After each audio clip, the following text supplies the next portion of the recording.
afternoon and welcome to Crossfire News. It is Monday, December 15th. I am Jim Locke. An ongoing struggle for the right to bear arms started an uproar at the courthouse this morning. Christine Aristotle is live on the scene with details. Christine.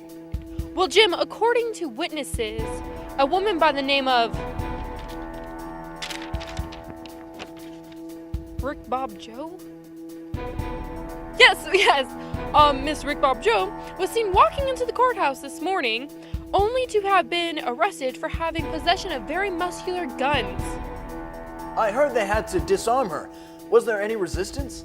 Yes, Jim. Allegedly, there was a large struggle and a lot of screaming during the disarming of the bare-armed woman. She was then arrested and put into the detention center, where the paramedics checked her out and then released her. Jim! Miss Rick Bob Joe is walking out of the courthouse now. I'll see if I can try to get a statement. Miss Rick Bob Joe! Can I please have a statement? My name is just Joe, and get that thing out of my face. Rebecca, get up! You're gonna miss the shot! Miss Rick Bob Joe!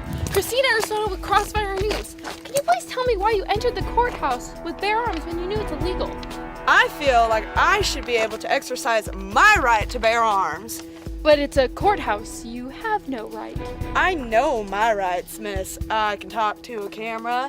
And let me tell you a little something about rights, honey. You don't have the right to film me without my approval. Freedom of the press is the First Amendment. You're the First Amendment. Get away.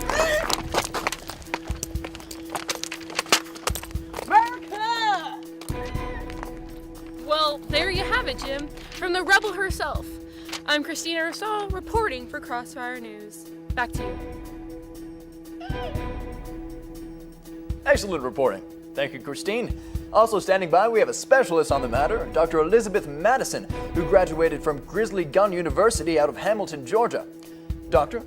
Why, good afternoon, James. How are you this evening? I'm doing swell, thank you. Now, Dr. Madison, you have heard all about the commotion going on at the courthouse this morning. Can you please give us your professional observation on this?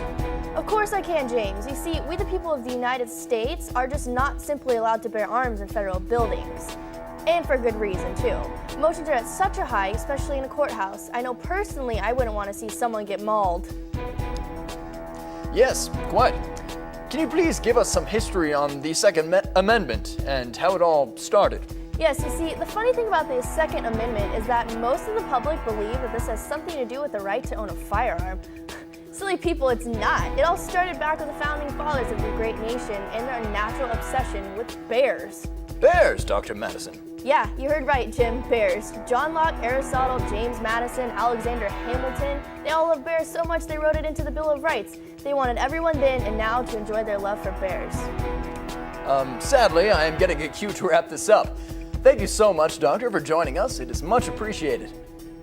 Up next on Crossfire News, gay marriage, because what kind of marriage is actually joyful? Keep it here.